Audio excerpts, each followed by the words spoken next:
As a design office, we come at lots of problems fresh, and we find ourselves dealing with lots of subject matter that we don't understand or know about. And our first principles are always to sort of examine things from the ground up and question everything.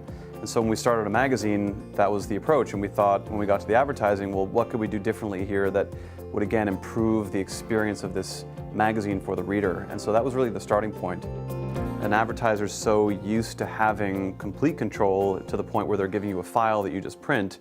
We think that model needs a bit of a rethink to make it more engaging. So our approach for Frontier magazine, I think, is a bit different in the sense that we partner with different sponsors and really understand their story. What's the point they're trying to make? What's something interesting about them that will actually engage the reader? And so I think that for us, that makes it a more meaningful connection between the sponsor and the reader. I would say that the way that advertisers are most powerfully featured in our content is in the form of short interviews. You may have a company and you don't know the people behind the brand, and so we try to open the door a little bit and let them see into what the people are thinking in that company. For example, we had a beer company, Steam Whistle, and we talked to their brewmaster and asked them what makes their beer unique. And to us, that's not a story you typically hear in the advertising of Steam Whistle. This is sort of a look in behind the scenes. I like a glass of beer as much as anyone else, but I just didn't think about what made this particular beer different than any other. And so to get that kind of window in and that perspective from someone who really is an expert, I think was informative and useful for the reader. What's been most beneficial about this model for our company is that it's a way to know what's happening in the world and know what people are doing and make connections and sort of broaden your horizons.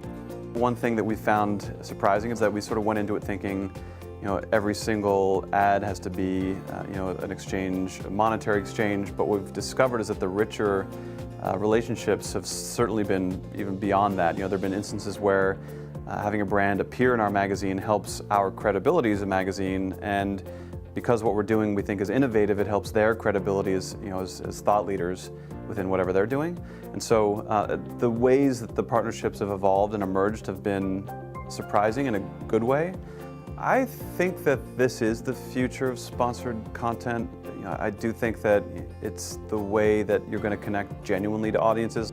People are so smart now, they know when they're being advertised to, and so we're trying to be upfront about that. Everything says presented by and then the sponsor, so it's an ad, but from there we think that the storytelling and the headline, all those things should be unique enough that they'll draw the reader in. And so that's our hope, is that it becomes more of a honest conversation with the readers as opposed to us trying to sell them something.